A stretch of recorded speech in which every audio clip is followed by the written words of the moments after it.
ese punto de nuevo? Sí. ¿Por qué? A ver, perdón. Faltó lo de las masas de aire, Vianey. No, perdón, sí, Vianey. ¿Sí? ¿Me escucha? Sí, maestra. Por favor, a ver. Sí, adelante, le escucho. Ok. Bueno, ¿en qué parte? Bueno, creo recordar que era algo como lo del efecto Coriolis. Ajá. Sí, Ok, bueno, como recuerdan, habíamos dicho que pues los movimientos atmosféricos o los movimientos del aire en la Tierra no son perfectos y pues esto se debe a pues al movimiento de rotación y a la inclinación que tiene la Tierra. Entonces, perdón. Bueno, como yo les había comentado, también pues está que en el Ecuador la Tierra tiene un diámetro mayor y también la velocidad de rotación, pues podríamos decir que es una velocidad mayor que en, pues no sé, por ejemplo en los polos, que es un diámetro menor. Entonces, bueno, aquí es donde entra lo del efecto Coriolis, que pues es la desviación que tienen pues estas masas de aire. Entonces, en el hemisferio norte, las masas de aire se desvían hacia la derecha y en el hemisferio sur se desvían hacia la izquierda. Eh, entonces, pues debido a esto, existen pues diferentes frentes de viento que pues tienen diferentes nombres según su ubicación, según de dónde proceden, perdón. Y pues también están las 6 diferentes células, que en realidad pues tenemos los nombres de 3 de ellas, pero pues digamos son 3 en el hemisferio norte y 3 en el hemisferio sur, pero o sea, podríamos decir que son homólogas. Bueno, una de las células es la célula Hadley. Esta es la que me parece que esta es la que eh, empieza en una zona de baja presión del Ecuador, en la zona ecuatorial, y el aire viaja hacia el hemisferio norte y desciende. Entonces, pues esta es la célula de Hadley. Luego tenemos la célula Ferrel, me parece que es la siguiente. Que bueno, se origina en los vientos del oeste y pues también se mueven hacia el polo. Entonces se encuentra con una zona de aire frío que es una zona de presión polar. Entonces en esta parte el aire desciende hacia una zona subtropical y pues forma la célula Ferret. Digamos que está en el Ecuador más al centro la célula Hadley, luego está, bueno, si tomamos el hemisferio norte, luego está más arriba la célula Ferret y por último tenemos la célula polar, que es pues la que ya se encuentra en el polo o es la que está más cercana al polo. Y pues esta se origina de vientos que se mueven hacia el norte, llegan al polo y descienden y fluyen hacia el sur, hacia el frente polar. Este frente polar es como una zona donde se encuentran vientos, aire, aire caliente, aire frío, me parece, y pues no se pueden mezclar. Entonces se forma este frente polar y, y es donde se desvían los vientos de esta célula polar. Entonces tenemos estas 3 células, la célula Hadley, la célula Ferrel y la célula polar.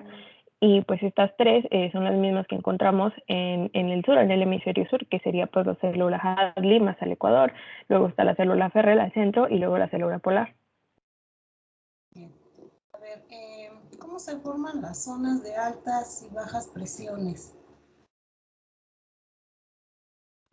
Estas son donde, digamos, bueno, lo que yo entendí fue que estas son donde termina una célula y empieza otra. Sí. Entonces, pues donde son,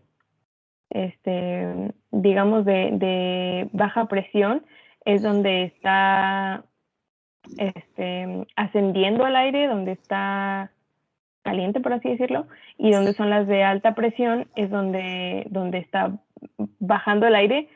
Bueno, lo explico así porque es la manera en la que, digamos, en la que se presentan los esquemas, que fue como más lo entendí, que es donde está bajando el aire porque ya está frío. Entonces, así es como están las zonas de alta y las de baja presión. Muy bien, sí, gracias. Nada más aclarando esto, entonces las zonas de baja presión es donde va ascendiendo el aire caliente, ¿no? Y donde se torna frío, donde regresa, son las zonas de alta presión. Y lo mismo tanto en el hemisferio norte, en el hemisferio sur se van a ir formando, ¿no? Y depende de la latitud, pues va a recibir el nombre. El ejemplo aquí, la zona de baja presión en el Ecuador, se va a llamar depresión ecuatorial. Luego el cinturón subtropical de altas presiones, que estarían aquí a los 30 grados. El cinturón subtropical de altas presiones, tanto latitud norte como el sur. Aquí es donde está el aire frío, ¿no? Está descendiendo. También en cuanto a la ubicación, a la dirección de los vientos y de acuerdo a estas células y cómo se mueven por el efecto Coriolis, es el nombre que se les da, ¿no? Lo mismo de 0 a 30 grados vamos a tener los vientos alisios y lo mismo, pero simplemente los vientos alisios del norte, los vientos alisios del sur, tanto en el hemisferio norte como sur, ¿no? De 0 a 30. Bueno, las células ya lo mencionó su compañera, primero la Hadley, la Ferrel y la célula polar. Bien, también aquí, jóvenes, también aquí podrían encontrar ustedes como vientos alisios o vientos del oeste, y lo mismo también tenemos acá vientos del oeste. Entonces, vientos alisios del norte, podríamos decir, o noreste, vientos alisios del sudeste en el polo sur, tiene la misma repetición, y los vientos del oeste, y también acá vientos del oeste. Tenemos frente polar, que es ahorita lo que ya estamos sufriendo, ¿no? Estos vientos traen todas temperaturas muy bajas. Profesora, ¿está compartiendo pantalla? No, a ver, estoy hablando sola, a ver, permítanme. Es que no se ve. Sí estaba, a ver, no se ve, ¿verdad? A ver, perdón. Mire que cuando estaba hablando me estaba señalando. Perdón, a ver. Vuelvo al esquema, entonces. Perdón. A ver, estábamos hablando entonces célula Hadley, célula Ferrel, célula polar. Le decía a su compañera, de acuerdo a lo que dice, si las masas de aire se calientan, pues se llaman si estamos en el Ecuador, es el cinturón, incluso le llaman calmas ecuatoriales, ¿no? O depresión ecuatorial, lo va a nombrar. Si estamos de 0 a 30 grados, también aquí en la zona de alta presión es cuando desciende el aire ya frío, ¿no? Hace este movimiento circular. Una parte del aire sigue su rumbo hacia el polo norte y otra se desvía hacia la región del Ecuador. Aquí se formaría una zona de presiones de alta presión, aire frío, lo mismo acá, de 0 a 30, aire frío. Después acá una zona de baja presión, lo mismo acá 60 grados, una zona de baja presión. Y también dependiendo de la dirección del viento, es el nombre que se les va a dar. Estamos en el hemisferio norte, los vientos alisios del noreste o del norte, y si estamos en el polo sur, de 0 a 30 grados, igual, vientos alisios del sureste o del sur. Después de 30 a 60 grados vamos a tener los vientos del oeste, lo mismo en el hemisferio sur, de 30 a 60 grados, vientos del oeste. Y de 60 a 90 grados los vientos polares y a 90 grados se forma una zona de alta presión, ¿no? Es por eso de A y B y A y B, y se repite en el mismo, tanto en el hemisferio norte como sur. Ya lo mencionó su compañera, de la célula que primero se forma de 0 a 30 grados es la Hadley. Ay, aquí me faltó. La segunda es la Ferrel, de 30 a 60, y de 60 a 90 grados tenemos la célula polar. Esquemáticamente es así, pero ya en la Tierra, pues esta célula polar da vuelta a todo el globo terráqueo, de 60 a 90 grados, la otra de 30 a 60 daría vuelta, y lo mismo esta daría vuelta, ¿no? En sentido de la manecilla del reloj en el hemisferio norte y al contrario en el hemisferio sur. Bien. No sé si hay alguna pregunta en el punto 4, jóvenes. Si no, continuamos con el 5. El punto 5 me tocó, gracias Bianca, a Uciel, si está Hernández Pérez Uciel. Profa, me comentó que tiene problemas con su cobertura y que no se pudo conectar a la clase. Muy bien, bueno. Vamos a ver aquí cómo influye también estas corrientes, el efecto Coriolis, las masas de aire, sobre el movimiento de las aguas en los océanos, mares y océanos, ¿no? Vamos a ver que el patrón global de los vientos y su influencia en el flujo del agua de los océanos. Aquí los vientos dominantes pues son fundamentales en los patrones de cómo fluye el agua en nuestro planeta, ¿no? Sobre todo en los océanos, estos patrones sistemáticos de movimiento de agua se denominan corrientes oceánicas. Y bueno, las más importantes imitan el movimiento de estas corrientes de viento y también por el efecto Coriolis.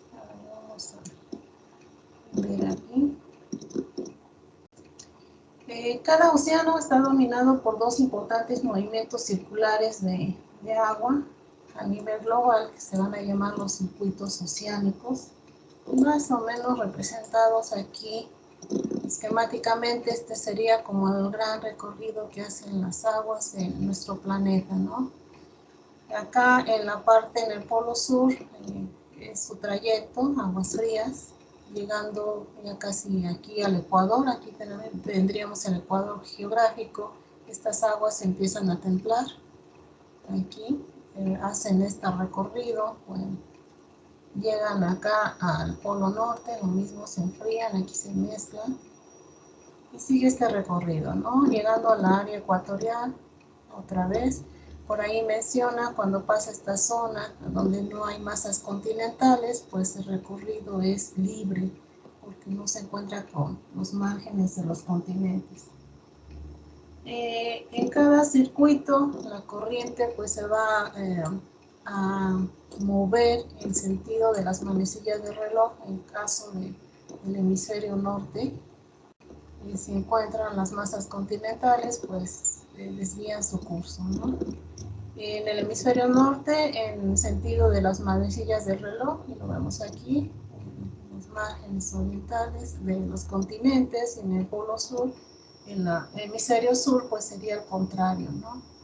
Y aquí hay una mezcla entre corrientes de agua fría provenientes de los polos y las aguas ecuatoriales, ¿no? Entonces, este sería el movimiento en los márgenes continentales, lo mismo aquí. Aquí, a partir de aquí sería el Ecuador geográfico, pues sería al contrario en todo, ¿no? Y estas corrientes, en donde no encuentran estos márgenes, vuelvo a repetir, su circulación es global. Entonces, ya lo mencioné, cuando se encuentran los márgenes orientales, unas se desvían al norte y otras hacia el sur. Finalmente se encuentran con los vientos del oeste. Recuerdan, los vientos alisios están de 0 a 30, los vientos del oeste los encontraríamos de 30 a 60 grados, lo mismo acá. Bueno, pues nada más es esto, está muy cortito, muy importante la importancia de estas corrientes, primero, para de nuestro planeta, pues esta mezcla de aguas frías pues hace que todos los nutrientes que se encuentran en el fondo marino pues asciendan a la parte superficial, y de ahí de que muchas regiones costeras sean unas de las más productivas del mundo. Por ejemplo, las costas de Perú, costas de África, por aquí, costa de México, lo que es Baja California, muy productivas en pesquerías. Bueno, esto es nada más lo que trata el punto 5, un poquito, y su importancia, ¿no? Bueno, otro factor de importancia también es la mezcla, ¿no? Que no lo menciona el libro.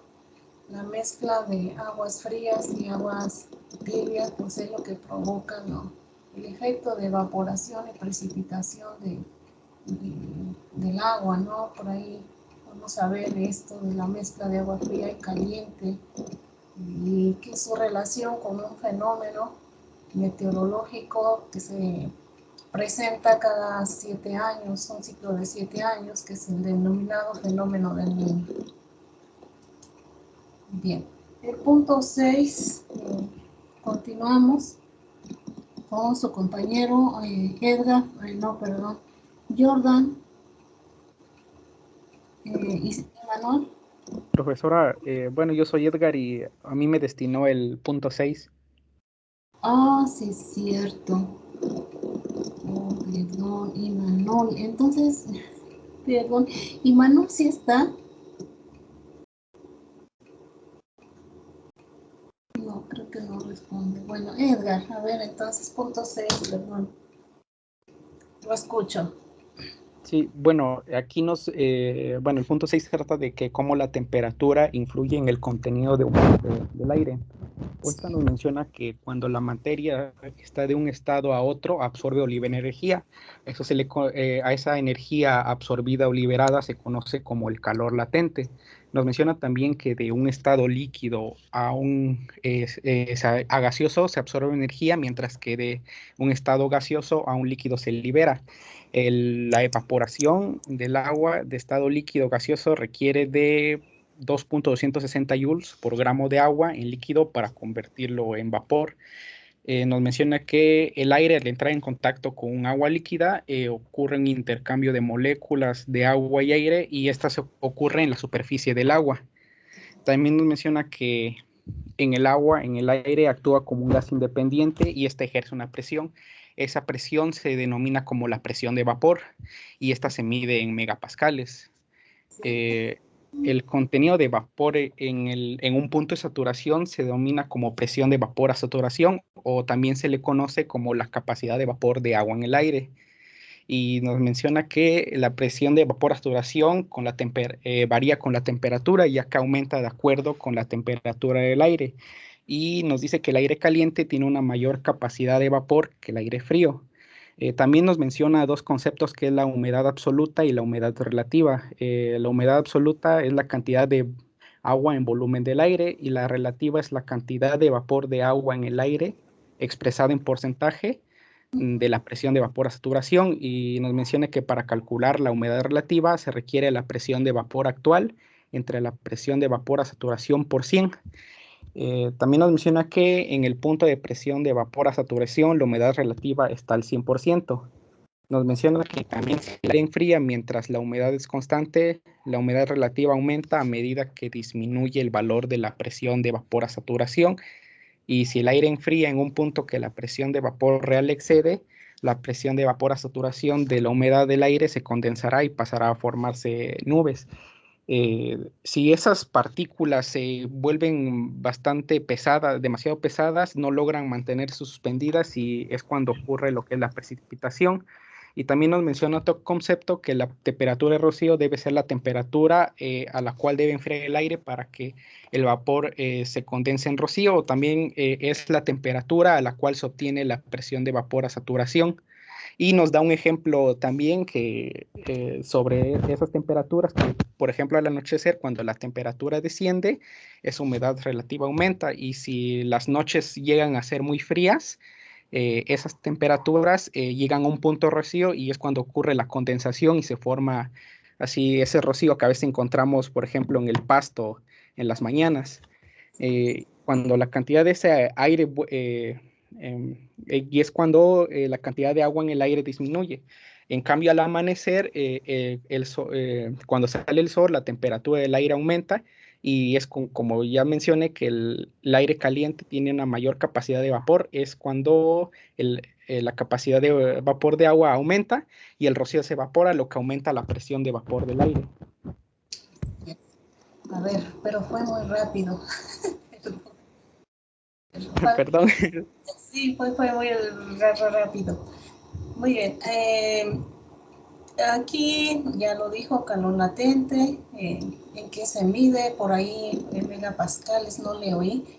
Bueno, se absorbe pasando de un estado ordenado, que sería líquido, al desordenado, pues si libera energía, ¿no? Bueno, aquí se absorbe energía o libera energía. Faltaron estos, aunque no lo menciona, pero muy importante estos estados jóvenes, sobre todo el estado sólido en los ecosistemas acuáticos que después vamos a ver.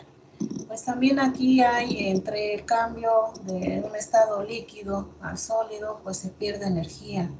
Y del pasar de un estado sólido a líquido se absorbe energía. Entonces ver este esquema, jóvenes, lo mismo aquí, del estado sólido al estado gaseoso, que la sublimación absorbe energía, y del estado gaseoso al sólido, pues desprende energía, ¿no? Ver esto nada más. Bien. El punto de saturación, entonces, si es el contenido de vapor, es cuando el agua se evapora, es el contenido de vapor de aire en un punto de saturación, ¿no? La presión de vapor, por ahí la cantidad máxima de humedad que el aire puede contener a una temperatura determinada, ¿verdad? Su relación con la temperatura, ya lo dijo su compañero, si tenemos temperaturas muy altas, vamos a entenderlo así, el aire está muy seco, entonces demanda mucha cantidad de humedad, ¿no? Entonces es mayor la presión de vapor cuando tenemos un aire caliente, ¿no? O seco. Cuando tenemos un aire frío, como ahorita, la demanda de vapor pues es menos, ¿no? Y bueno, aquí habla, no sé si no tan rápido se me fue, y la humedad relativa, ¿qué es la humedad relativa y qué es la humedad absoluta? Por ahí sí, puede repetírnoslo. Sí. Bueno, la humedad absoluta nos dice que es la cantidad de agua en volumen de aire y la humedad relativa es la cantidad de vapor de agua en el aire expresado en porcentaje de la presión de vapor a saturación y nos dice que para calcularlo es la presión de vapor actual entre la presión de vapor de saturación por 100. A ver, ahí hay como un juego de palabras. A ver, lo que nosotros percibimos en la humedad absoluta, ¿verdad? Es la cantidad de vapor de agua que contiene el aire a una temperatura dada.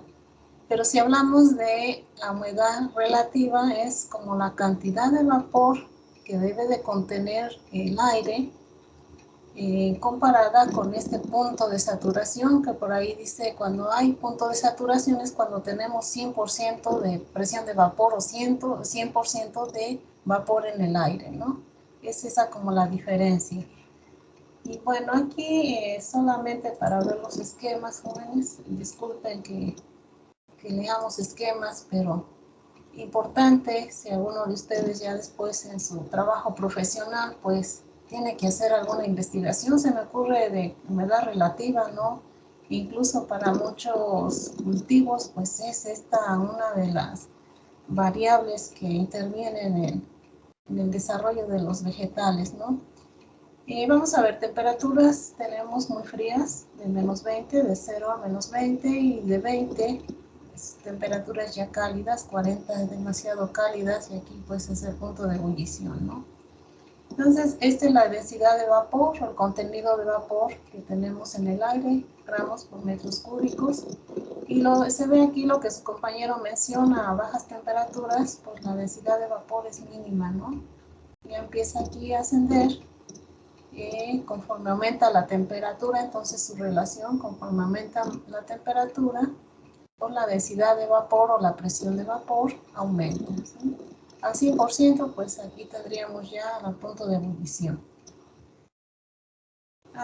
Lo mismo aquí, en un 100% de humedad relativa, cuando tenemos a 0 grados, pues está todo lleno de vapor de agua, ¿no?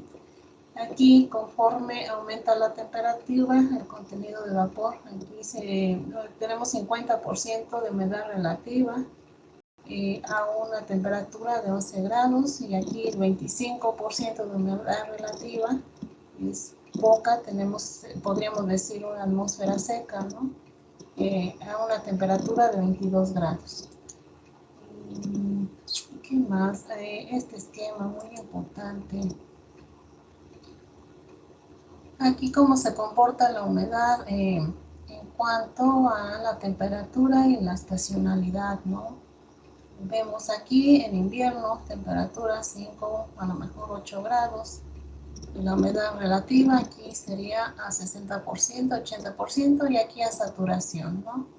Incluso aquí es humedad del aire, gramos de agua por metro cúbico del aire. Aquí es muy baja, si lo podemos ver, ¿no? En invierno.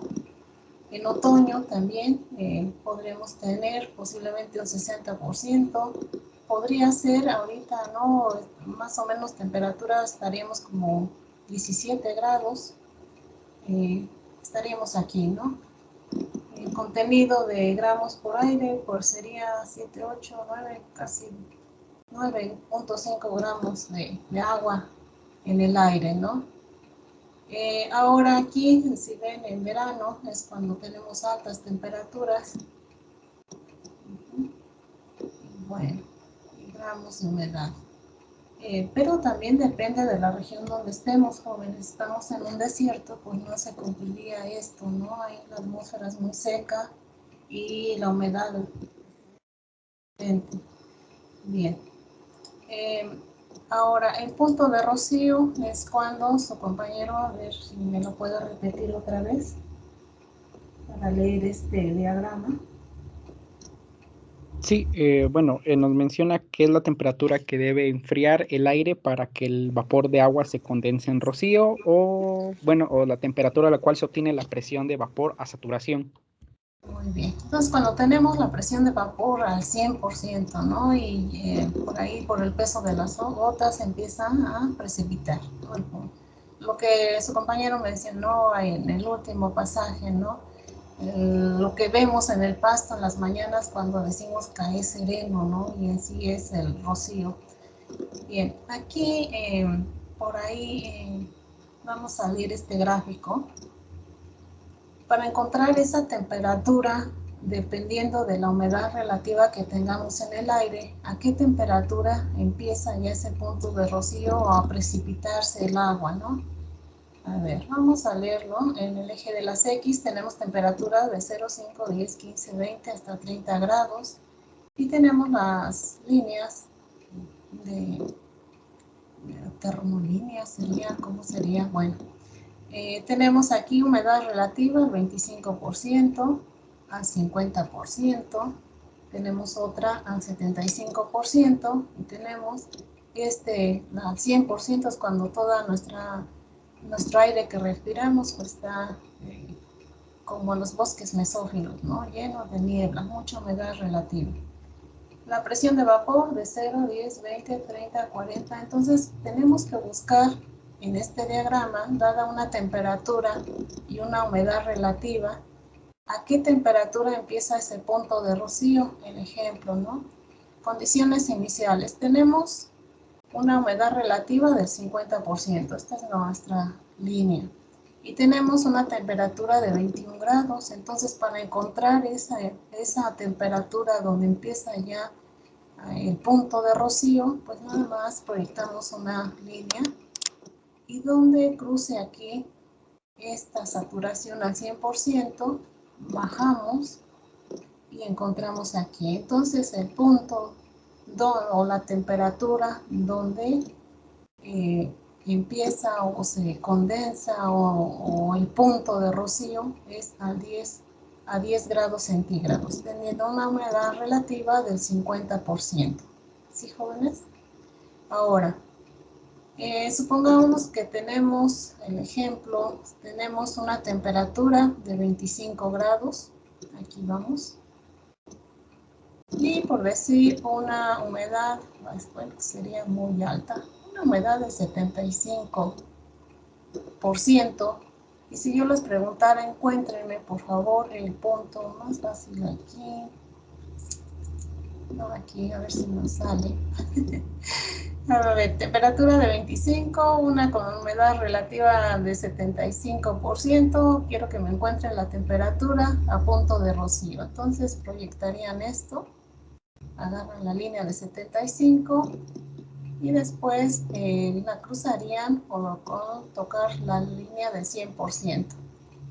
Entonces nos da ya 20 grados, ¿no, jóvenes? Entonces tengo condiciones iniciales, temperatura de 25%, humedad relativa de 75% y su temperatura de punto de rocío, pues más o menos proyectaríamos aquí con la de 100%, y esta es la temperatura que estamos buscando como punto de rocío, 20 grados centígrados. ¿De acuerdo?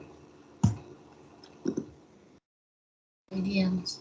Aunque por ahí hay algunas fórmulas, pero pues encontré esto más fácil. Bien. Gracias, compañero. Muy bien. Manuel, no, Francisco. Yair Barrera. ¿Se encuentra Yair? Sí, por favor, buenos días. Buenos días. A ver, le escucho, por favor. En 3.7, el patrón global de las precipitaciones. Bueno, la lectura que leí decía que las zonas de lluvia no se encuentran distribuidas de forma pareja, pero si observamos el promedio de lluvia según la latitud, podemos ver su patrón general. Decía que en el Ecuador hay más precipitaciones y disminuyen que avancen. A ver, perdón. Yair, se va la comunicación. Ya no le escuchamos nada. Bien. Maestra. Sí. Bueno, vi que me había dicho que me tocaba ayudar a Abner, pero yo había visto en la lista que a Abner le tocaba esto, entonces creo que me confundí y leí de este tema. Bueno, o sea, me preparé más de este tema, entonces... A ver, ya, ¿ustedes? Daniela. Daniela. Bueno, a ver si gusta participar. Ustedes el quinto 1, ¿verdad?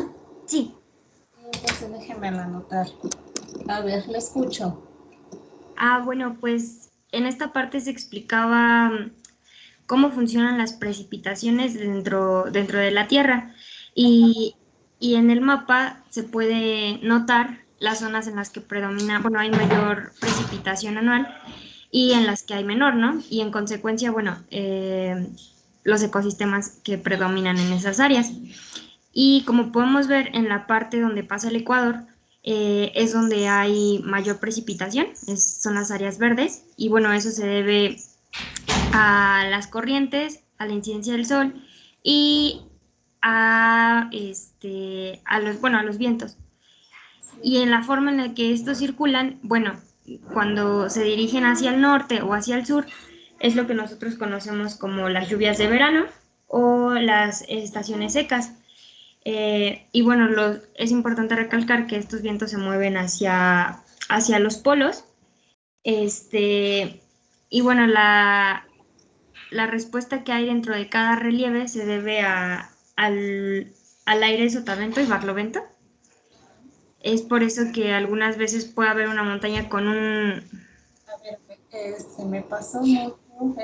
A ver, vamos por partes. Primero. Sí. Ya es el siguiente tema. Entonces, primero podríamos apreciar, a ver, la relación que existe entre este patrón global de las precipitaciones con respecto a la latitud. aquí Ecuador estamos a 0 grados, luego sigue más o menos aquí entre los trópicos sería 30 grados, luego 60 grados ya casi por acá y más por acá 90. Entonces, si vemos aquí esquemáticamente el patrón global es de que van descendiendo desde el Ecuador hasta los polos, ¿no? E incluso aquí lo vemos. Como usted dijo, las zonas más verdes es donde tenemos mayor precipitación en todo lo que es aquí la Amazonía, aquí parte de, ¿qué es?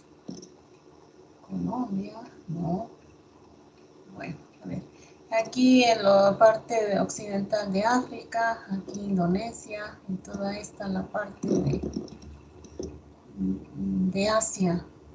Después va bajando, aquí tenemos los grandes bosques templados en esta parte de Estados Unidos, algunos de Europa, y aquí en parte de Canadá y va disminuyendo, ¿no? Entonces sería como el patrón global, pero no siempre se va a distribuir ahí, así, ¿verdad? Por aquí habla de puntos máximos de precipitaciones, ¿no? Y vamos a ver este esquema. Primero este. Tenemos 2 puntos máximos. A ver, vamos a ponerlo aquí. Aquí estaría el Ecuador a los 0 grados, a los 30. Aquí tendríamos en la latitud norte el trópico de Cáncer. Acá el trópico de Capricornio. Aquí tendríamos la latitud sur. Aquí el área polar, la Antártica, y acá el Ártico. Bueno, ya lo mencionó usted, aquí la variación de la precipitación pues tiene que ver con estas grandes masas que circulan o rodean masas de aire que circulan en el globo terráqueo, ¿no? Aquí tendríamos la zona, la célula que ya lo mencionó su compañera, la Hadley, la Ferrel y la Polar, y depende de esta carga de precipitación, sobre todo de ascenso y descenso del vapor de agua, y este movimiento de enfriarse o, cuando es la masa de aire asciende, pues es aire caliente, se mezcla con, acá se enfría y desciende, ¿no? Este es el movimiento que hace. Entonces, depende de estas, va a formar aquí 2 grandes regiones en las cuales podríamos tener las grandes precipitaciones, ¿no? Por aquí, más o menos a los 30 grados, pues estarían nuestros bosques templados. Y aquí, cerca del Ecuador, pues tendríamos nuestras selvas altas y medianas, ¿no? Entonces se dice por aquí con las masas de aire en ascenso, como las que se encuentran en las zonas de convergencia intertropical, serían los 30 grados, mientras que los puntos mínimos se asocian a las masas de aire seco que descienden, ¿no? Entonces, más o menos aquí entre los trópicos tendríamos este punto máximo, pero entre 0 y 30 grados tendríamos los puntos mínimos, que aquí es donde en estas primeras células de aire, que es la Hadley, pues toda la lluvia la precipitan en las zonas tropicales, ¿no? Pero entre la zona de la tropical y la intertropical hay una zona donde la precipitación es menor. Por aquí vemos, ¿no? Precipitaciones menores, tanto en el hemisferio norte, en el hemisferio sur, y se asocian, dice, con las masas de aire seco. Y esto es lo que da origen a lo que nosotros conocemos como los grandes desiertos, ¿no? A ver, déjenme ver aquí. A ver, conforme los vientos alisios, aquí recuerdan los vientos alisios, los encontramos de 0 a 30 grados. Ajá, y los vientos del oeste es a 30 y 60 grados y después son los polares. Bueno, en esta parte. Entonces dice, conforme estos vientos alisios calientes se mueven sobre los océanos tropicales, estamos de 0 a 30 grados, ganan humedad cerca del Ecuador, los vientos alisios del noreste, hemisferio norte, se encuentran con los vientos alisios del sudeste. En esta región angosta vamos a encontrar un área que la vamos a llamar la zona de convergencia intertropical, ¿no? Esta zona de convergencia, a ver, vamos a ver, como dice intertropical, está dentro de los trópicos de Cáncer, trópico de Capricornio, más o menos antes de por aquí, es donde encontraríamos las zonas con mayor presión, ¿no? Vamos a verlo por aquí.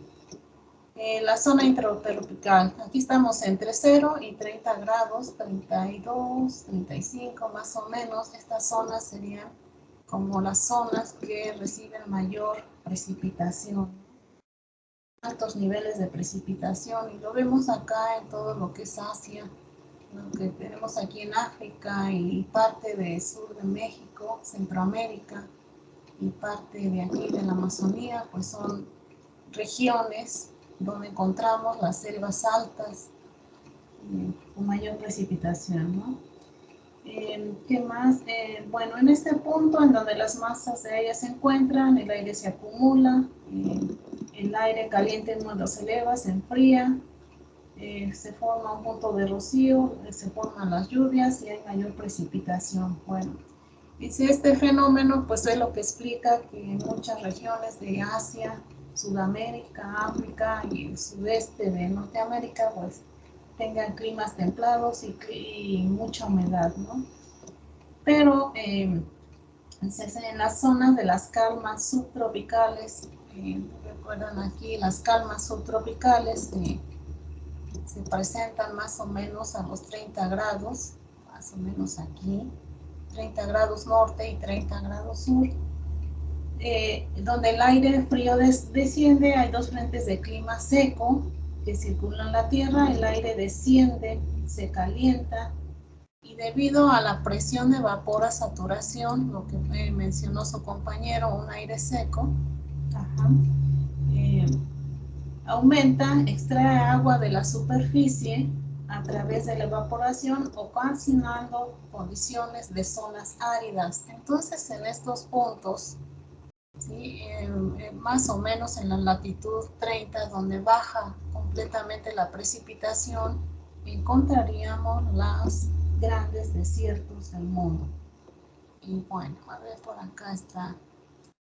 Bueno, aquí encontré, aunque ya casi las zonas semiáridas, aquí tenemos el Ecuador, 30 grados sur, 30 grados norte, es donde encontraríamos los grandes desiertos, ¿no? Grandes desiertos de África, Arabia, los de China, Australia, Sudamérica, pues sería el Atacama, no lo sé sinceramente, y acá el grandes desiertos de Norteamérica, incluyendo aquí el desierto de Sonora.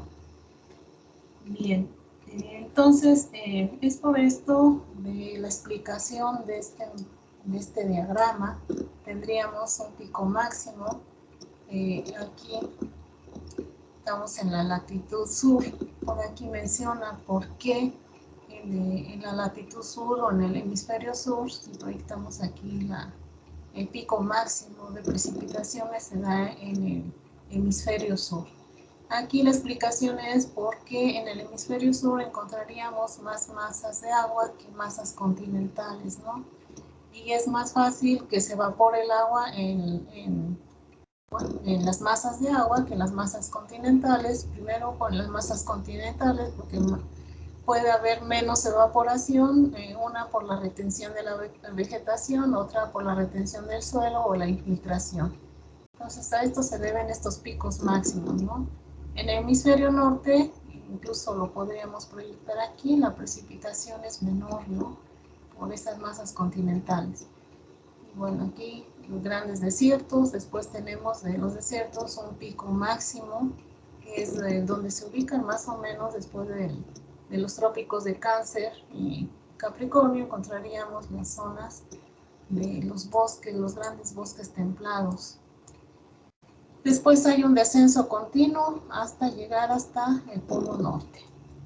Bueno, más o menos de esto, jóvenes.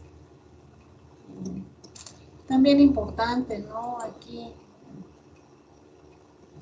el motivo de esto, de la zona intertropical, pues está esta es la zona intertropical entre los trópicos de Cáncer, hemisferio norte, trópico de Capricornio, hemisferio sur. Y de acuerdo aquí también recuerdan la temperatura y la inclinación de la temperatura, pues nos da esto, los climas, ¿no? La precipitación, aquí climas tropicales, climas desérticos, es donde baja la temperatura. Entre los climas aquí de los templados podríamos encontrar el Mediterráneo, aquí en la zona templada, el clima continental, que serían los templados, y lo mismo sería acá en el hemisferio sur. Bien, ¿por qué estamos viendo todo esto, jóvenes? Primero, por ahí al inicio del tema, pues estas variables del clima, entre ellas la precipitación, el aire, la radiación solar, pues inciden en que qué especies encontremos, son las que determinan la distribución y abundancia de especies, empezando con las vegetales, después con los animales, pues determina la distribución de estos organismos en las regiones del mundo. Bien. Daniela, ¿sí vio la migración de la zona intertropical o su compañero? Yair. A ver, le tocó a Yair y a Abner. ¿Sí está Abner?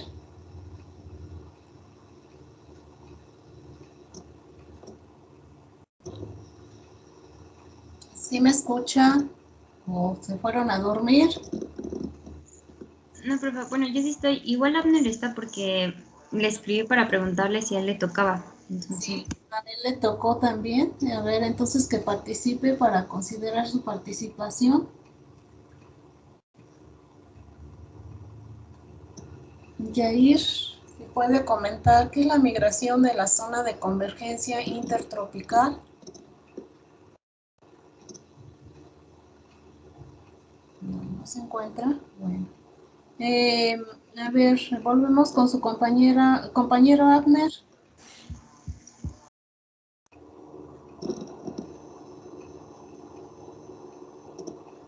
Abner o Yair.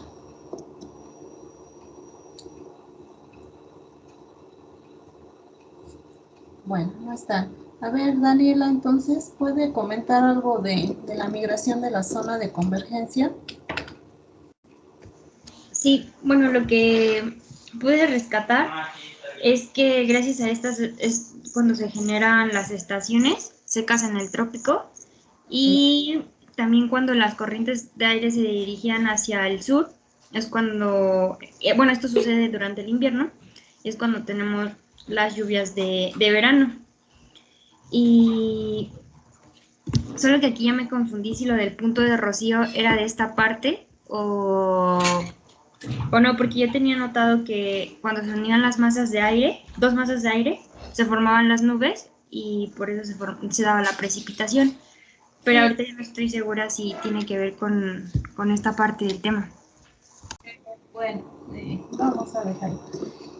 Por aquí, recuerdan la zona de convergencia, pues es esto, ¿no? La región donde se encuentran los trópicos y es donde se recibe mayor insolación y mayor precipitación, ¿no? Dice, pero aquí esta zona, pues no siempre es estacionaria en cuanto a precipitaciones, ¿no? Entonces la zona de convergencia intertropical pues no va a depender de las estaciones del año, es decir, donde encontremos una estación de lluvia y otra estación seca. Generalmente migra hacia las regiones donde se presentan temperaturas más cálidas. Volvemos al principio, la radiación solar, la mayor radiación solar pues la recibe aquí en el ecuador geográfico, ¿no? Solo 2 veces al año, por aquí vamos a ver en el esquema B, solo 2 veces al año, en los equinoccios de primavera y otoño, la radiación es directa, y es donde encontraríamos esta zona de convergencia. Esta sería entre el trópico de Capricornio, trópico de Cáncer, y aquí es donde se da la mayor precipitación, ¿no?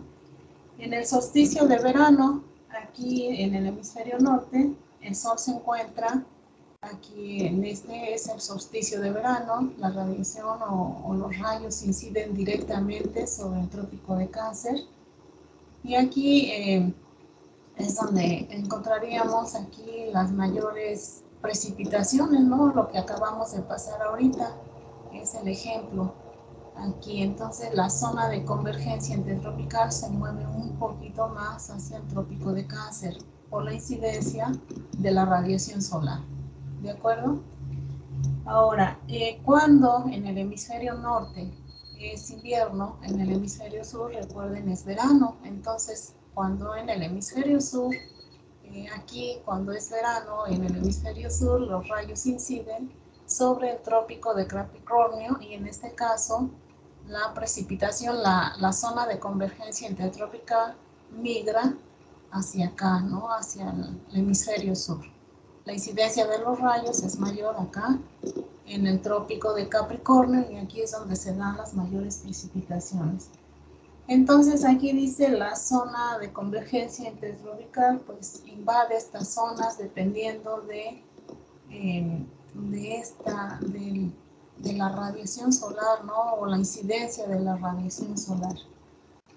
En el invierno, cuando nosotros, vuelvo a repetir, estamos en invierno, la zona de convergencia intertropical migra hacia el hemisferio sur. Es ahorita el ejemplo, ¿no? Ahorita estamos en esta parte. No, perdón, acá debe de migrar hacia el hemisferio sur. A medida pues que migra hacia el norte o hacia el sur, dependiendo de donde incida más la radiación solar, pues es donde vamos a tener las mayores precipitaciones. ¿De acuerdo, jóvenes? Por ahí mencionamos en la clase, ahorita aquí estamos en otoño, en el hemisferio sur están en primavera, ¿no? Y bueno, aquí la zona de convergencia pues está en esta forma, jóvenes. Para la siguiente estación, cuando empiece el invierno, pues la zona de convergencia va a migrar hacia el hemisferio sur. Nada más, aquí pues esquemáticamente, cómo migra esta zona de convergencia, por decir en julio, cuando nosotros estamos en verano, pues sería esta. Y cuando es invierno, pues se cambia hacia el hemisferio sur. Sí, jóvenes, nada más importante, pues es lo que determina la estacionalidad de las lluvias. Bien, ahora sí, el punto 8, Daniela, es el que se brincó usted. Perdón, esto es lo de la zona orográfica, pero le toca a Mariana. ¿Sí está por ahí, Mariana? La escucho, por favor.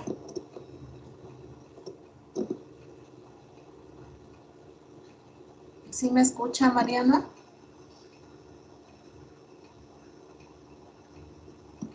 ¿No?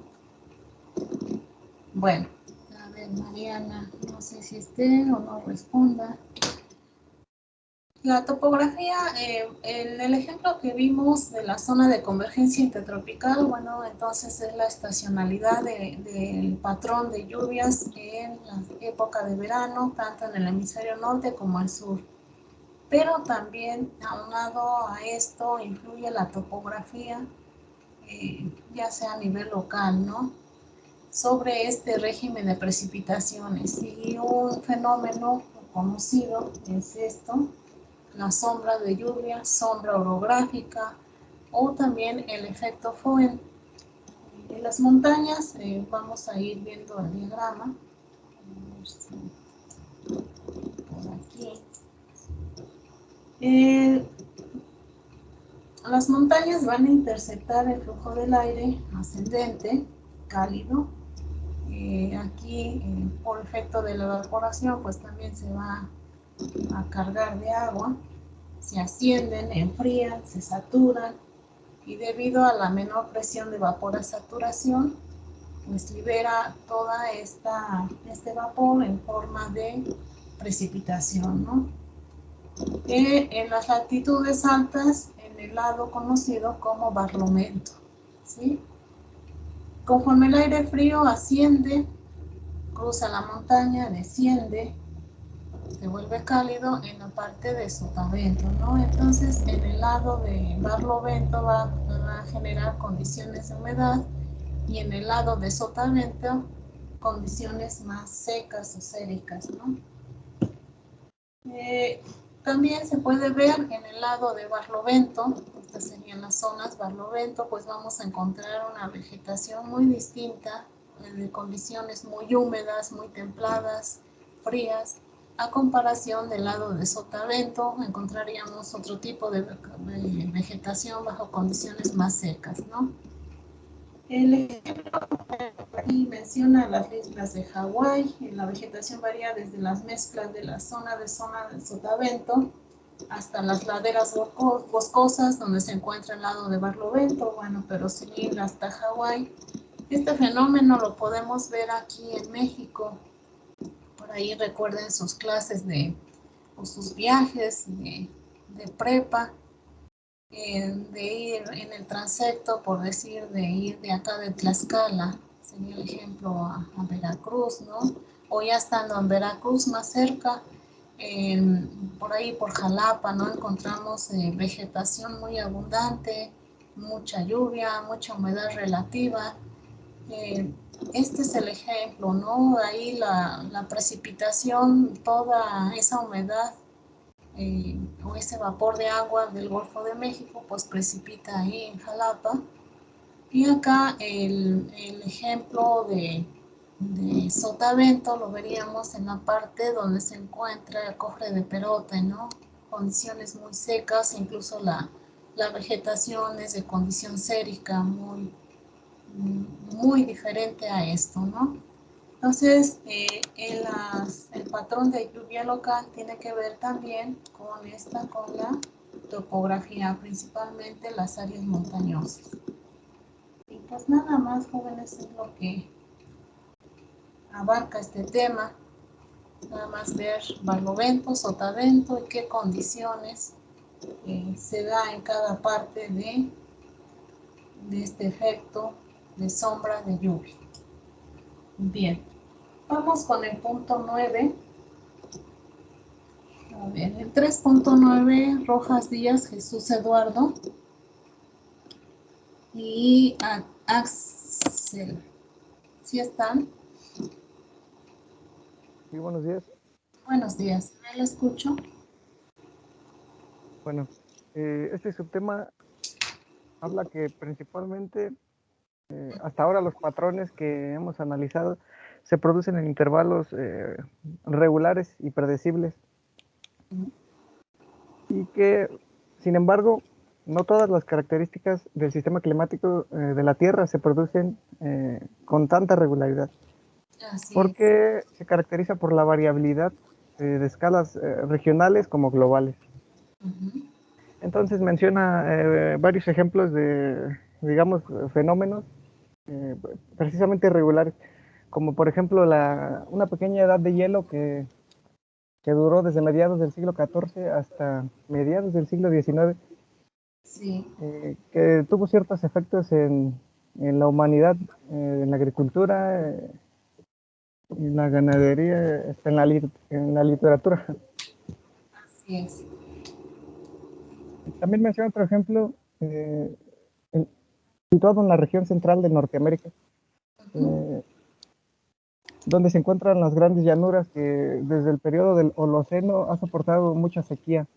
Así es.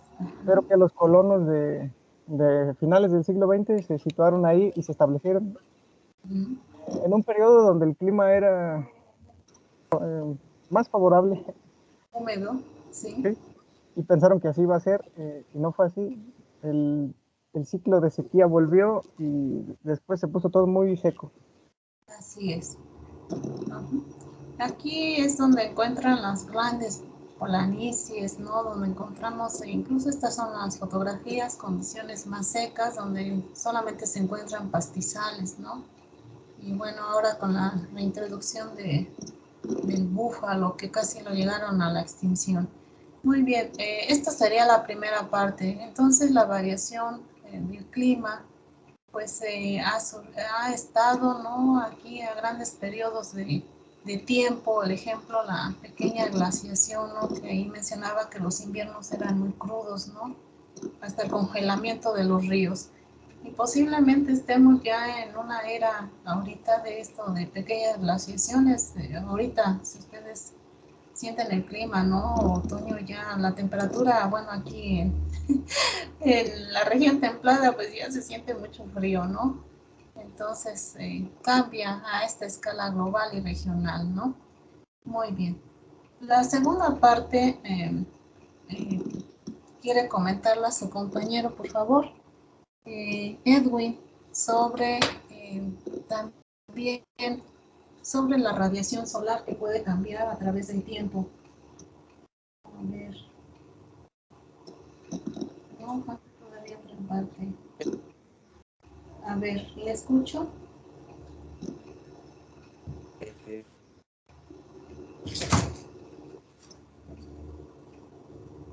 No se le escucha. A ver, entonces, por favor, Eduardo, ¿puede usted hablar sobre las manchas solares?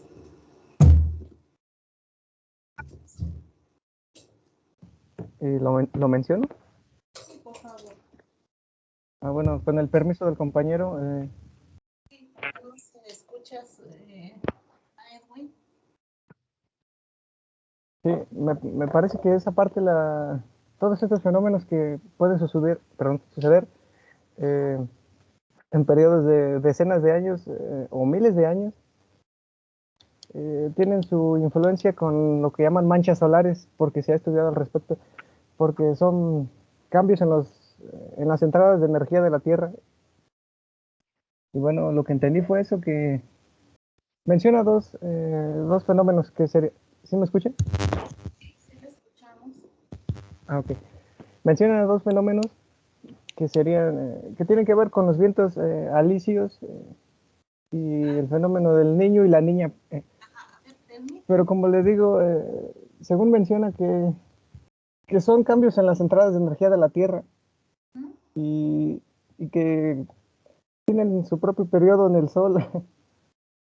Sí, O sea, de tiempo me refiero a que se repiten cada cierto tiempo y pues afectan de esa manera. Eso es lo que entendí. sí, a ver, vamos a retomarlo. Por aquí habla también entonces si hay esa variación en cuanto al clima, variación en cuanto a la precipitación, pues también tiene que ver con la variación entre la radiación solar, ¿no?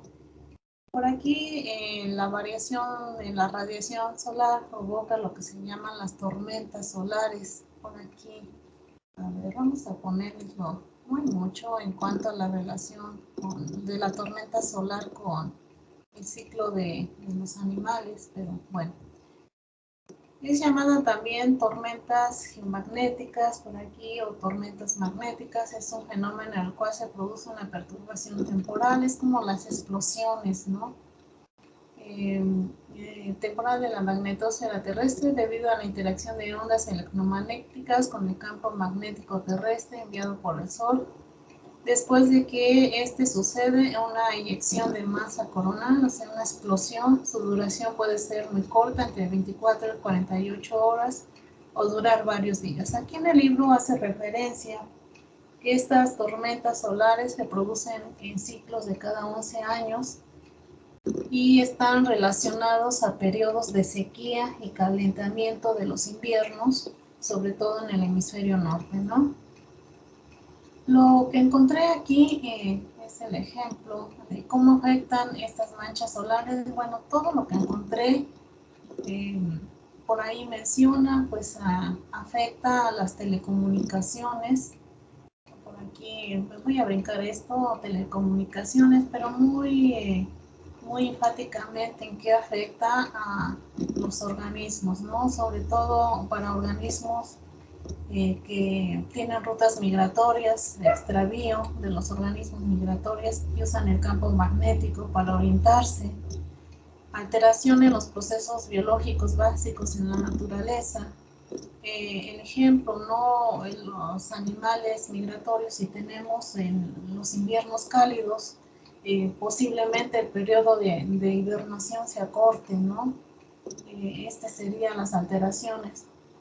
En el ser humano, pues posible incremento de problemas psiquiátricos, a lo mejor sentido de orientación, correlación entre la presencia de tormentas y aumento de ataques cerebrales, infartos. Bueno, no encontré o no lo busqué sinceramente esto de los psiquiátricos, pero sí puede incidir estas tormentas y también, como su compañero lo dice, esta incidencia de mayor radiación, sobre todo en las masas continentales, ¿no? Y que es el siguiente tema, que es esto. A ver, ¿qué dice del fenómeno del niño? A ver, Edwin, ¿sí me escucha? Axel.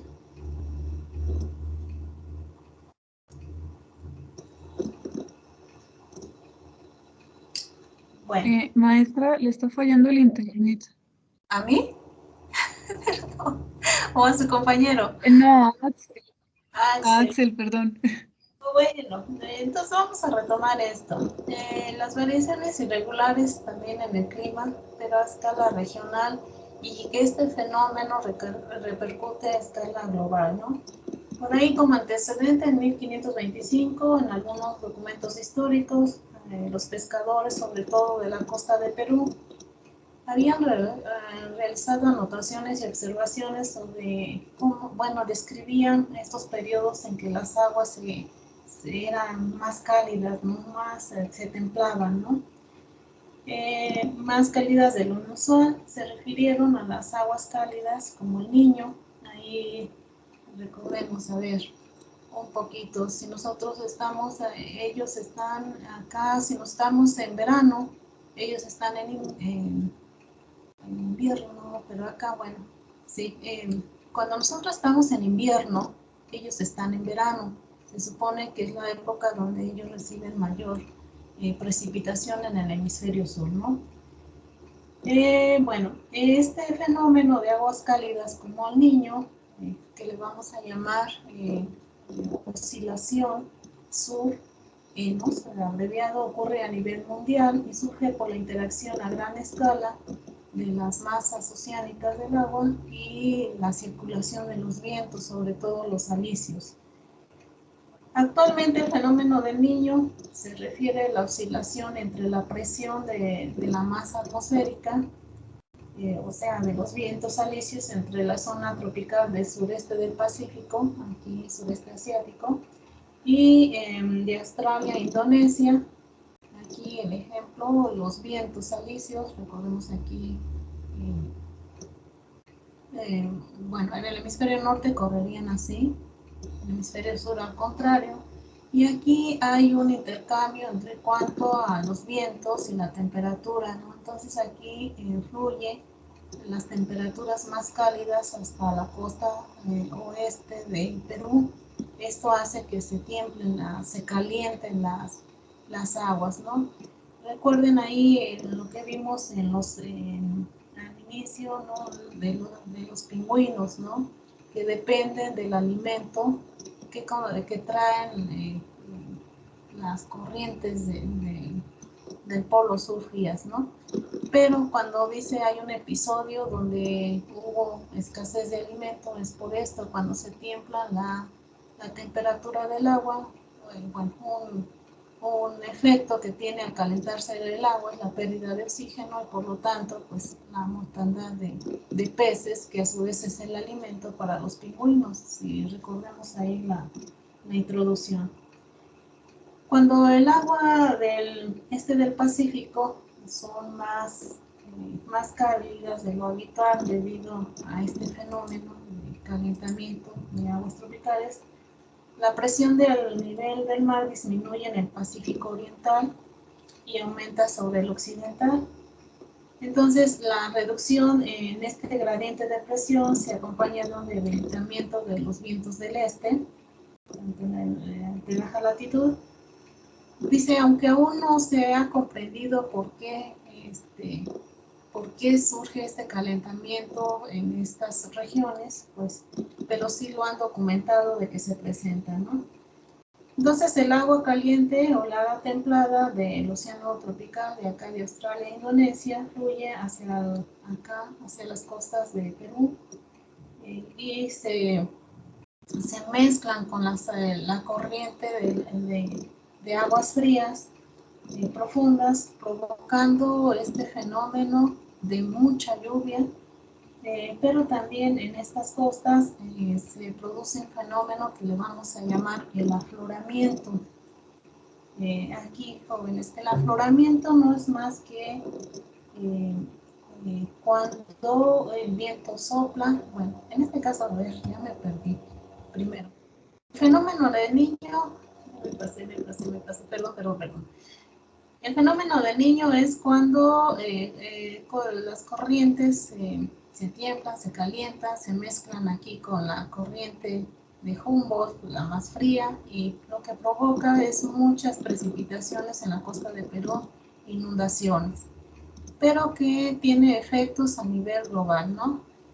Un ejemplo, por aquí lo vemos, en México, lluvias y fríos más fuertes en el invierno y con mayor humedad, escasez de lluvias en verano, más calor, sequías en el centro del país y pérdidas pesqueras por la muerte de las especies. El ejemplo aquí, el esquema, pues sería, aquí como lo dice, en condiciones normales, aquí no migrarían estas corrientes de agua cálida hacia la costa oeste de Perú.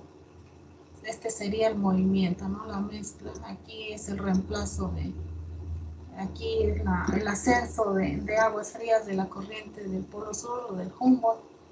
Pero aquí hay como un movimiento contrario, el calentamiento y la mezcla.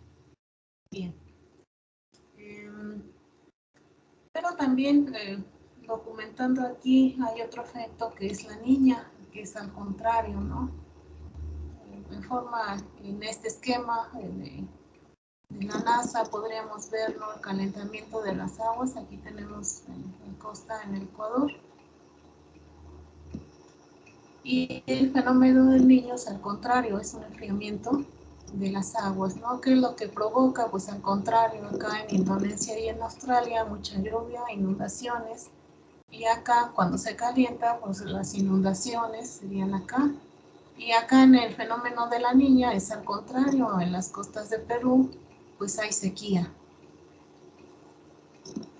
Sus efectos del fenómeno del niño en América Latina, pues, sequías severas en nuestro país, también en Centroamérica, aquí solamente en esta parte, precipitaciones excesivas, por aquí en Colombia, ausencia de lluvias, aguda sequía en la Amazonía, lluvias intensas, entonces es una alteración, escala, pues ya sería más regional, bueno, aquí sería por regiones, ¿no?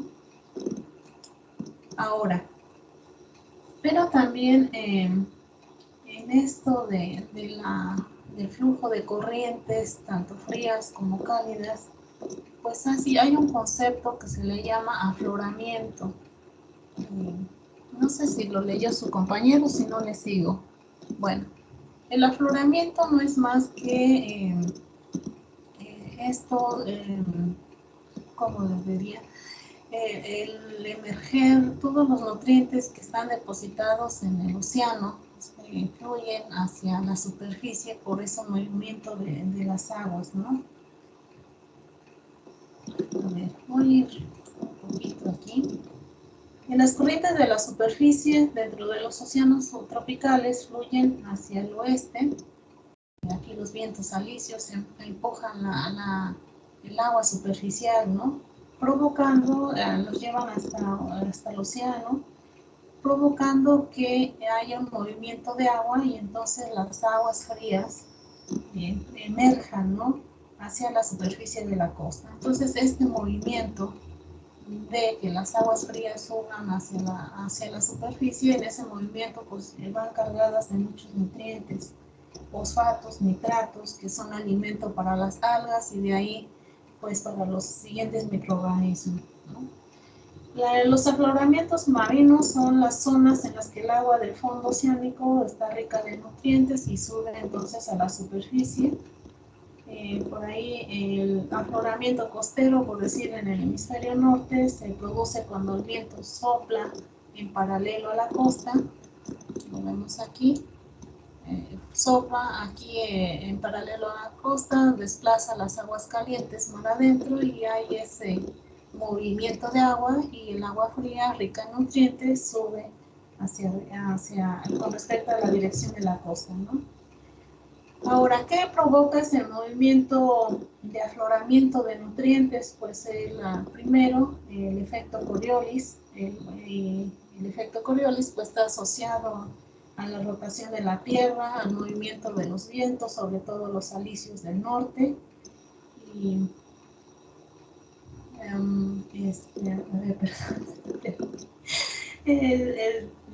los vientos alisios del norte que soplan en forma paralela a la costa. Y bueno, hay ese desplazamiento y movimiento de masas de agua, ¿no? Es muy rica en nitratos, sulfatos. También este fenómeno lo van a encontrar como el upwelling. ¿Qué más? Renovación, también lo podrían encontrar como renovación. Es un fenómeno oceanográfico en el desplazamiento de agua desde niveles profundos hasta la superficie. Comprende el 1% del área total de los océanos de la Tierra y acumulan aquí el 20% de la productividad de los mares, ¿no? Aquí está un poco representado, estas serían las zonas de afloramiento, aunque las más productivas tendríamos aquí en Perú, aquí en África, ¿no?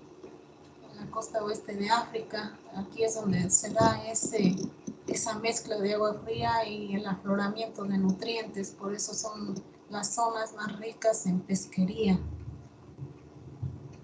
Bueno, creo que nada más, entonces esto del afloramiento es muy importante porque después lo veremos en aguas, por decirlo, muy cálidas, no es rica en nutrientes. La riqueza de nutrientes pues viene de todo lo que se ha depositado al mar y aflora por este movimiento de las masas de agua. Por último, el 10, que es muy rápido, a ver si está su compañero Alexis.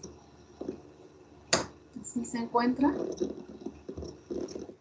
Maestra, buenos días. Perdón, otra vez. Sí. El compañero Alexis me comenta que no se iba a poder conectar porque tenía problemas de luz. Bueno, Enrique Cruz Ortiz, perdón, Ortiz Ortiz. Sí, profesora, aquí me encuentro. A ver, ¿puede comentarnos qué son los microclimas y su importancia? Bueno, en la lectura habla de dos aspectos importantes en los microclimas, que son los microclimas en el paisaje y los microclimas urbanos. Los primeros, empieza con una introducción y habla que los organismos que habitan en el ecosistema, en su gran mayoría están adaptados a condiciones específicas locales, que pues no van a corresponder con el perfil del clima general en el que viven. Es decir que pues la luz, la humedad, el movimiento del viento y la evaporación que hay en esta localidad va a variar en gran medida con respecto a otros lados del ecosistema. ¿Y por qué varía?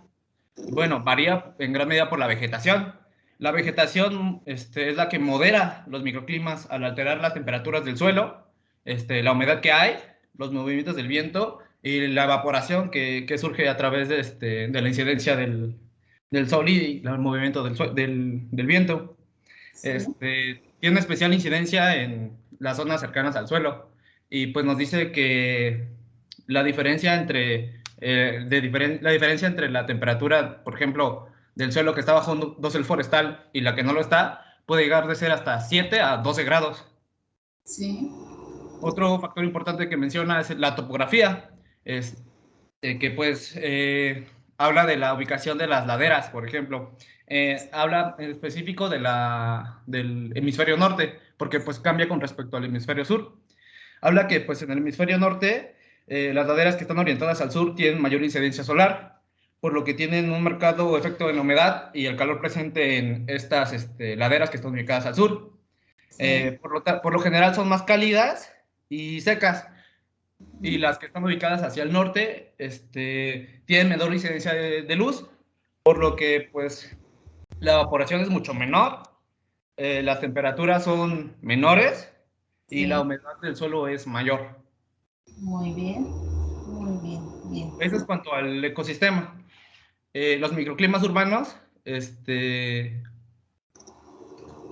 habla de que hay muchas diferencias en cuanto al ecosistema, porque aquí pues va a haber menos precipitaciones, mayores temperaturas, y los patrones de flujo de viento pues se ven alterados por las construcciones humanas. El resultado de estas alteraciones va a ser un incremento del uso de energía y la disminución de la calidad del aire. ¿Por qué se disminuye la calidad del aire? Habla de que pues se consume, bueno, empieza hablando de que los entornos urbanos se les llama también islas urbanas calientes, porque lo que pasa es que al haber menos vegetación, los que absorben la incidencia solar es el pavimento y las construcciones que en este caso serían los edificios. Y al haber calles estrechas, pues estos edificios al ser tan altos y estar tan cerca, pues van a reflejar este mismo calor. Entonces, alteran lo que es el equilibrio de energía, que es la entrada y salida de energía en un sistema. En las islas calientes, pues va a entrar más energía de la que se libera, porque también habla de que pues la energía solar se almacena en las construcciones y se libera durante la noche. También habla de que, por ejemplo, el asfalto, los ladrillos y el cemento que se ocupa para las construcciones no son porosas, por lo que al momento de haber lluvias, esta lluvia no se va a absorber, sino que únicamente va a ser un desperdicio en las coladeras y no va a alcanzar a evaporarse, por lo que no va a disminuir la temperatura en el aire. Bien, a ver, se pasó a cuestiones de ecología. Bien, gracias. A ver, faltó esto, por ahí, muy importante, ¿no? Mencionaba por ahí sobre algunas condiciones. Los vamos a retomar de los ejemplos que viene sobre, por decir, los troncos que están orientados hacia el norte, los escarabajos, muy importante, descortezadores aquí como forestales, ¿no?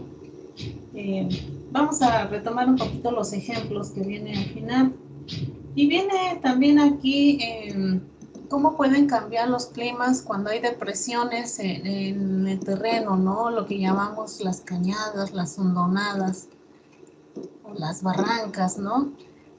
Por aquí, en estas condiciones de depresión del terreno, cañadas, barrancas, las condiciones pueden cambiar totalmente aquí climáticas, ¿no? El ejemplo que da por aquí. A ver, en cuanto a la topografía, condiciones, laderas, edificios, ya lo mencionó, los troncos, los escarabajos. A ver, aquí en el ejemplo de las cañadas hondonadas, pues aquí la temperatura pues está más protegida.